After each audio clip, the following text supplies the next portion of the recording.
Hello and welcome back to Learn, Work, Play, Repeat. Today I wanted to take just a little bit of your time to explain something, and that's the different noises that an engine can make. Now, a lot of people always question what is rod knock, what is piston slap, and what is lifter ticks or cam noises. And it's really easy to diagnose them. In this video, it's going to take all of 30 seconds for me to explain each one and how to diagnose which version you've got going on in your vehicle.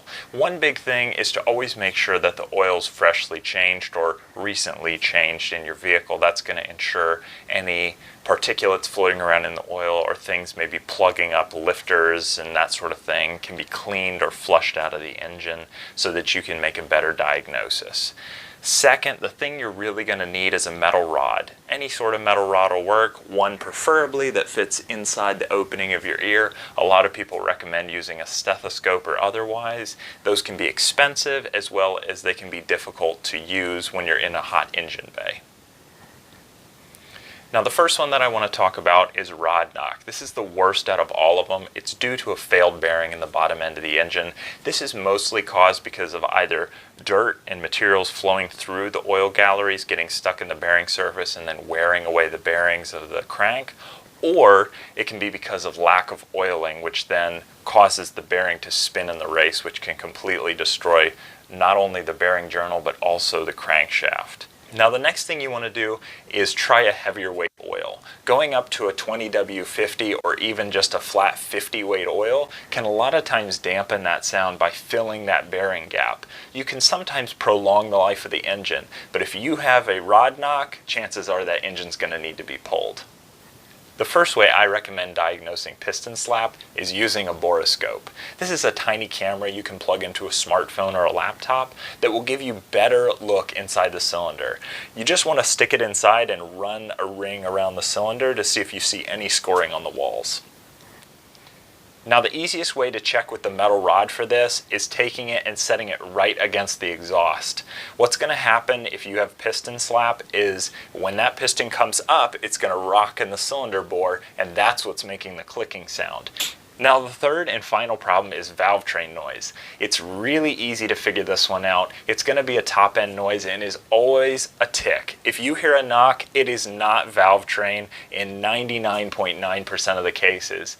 I heard the knocking in my engine and swore it would be valve train, and I took that engine apart and guess what? It wasn't valve train.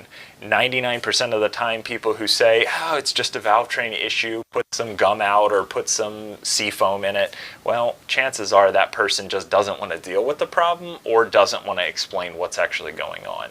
The easiest way to check valve train issue is to simply remove the valve covers and actually observe the valve train itself. You don't want to run the engine with the valve covers off, but you can simply depress each valve with your finger. If you get motion by pressing with just your hand on a modern engine, chances are you've got a problem with that valve. Either it's stuck, gummed up, or the push rod is worn, bent, or some other damage lower in the engine. Let's talk about how long you can go with these noises. If you have a crank noise or a rod knock, chances are you're not going to get more than 1,000 miles out of that engine. It's going to be imperative that you pull it sooner rather than later. If you wait too long, you could break the rod or damage the crank beyond repair. If you have a lifter noise, chances are you don't have to rush to fix that. Most modern engines will give you a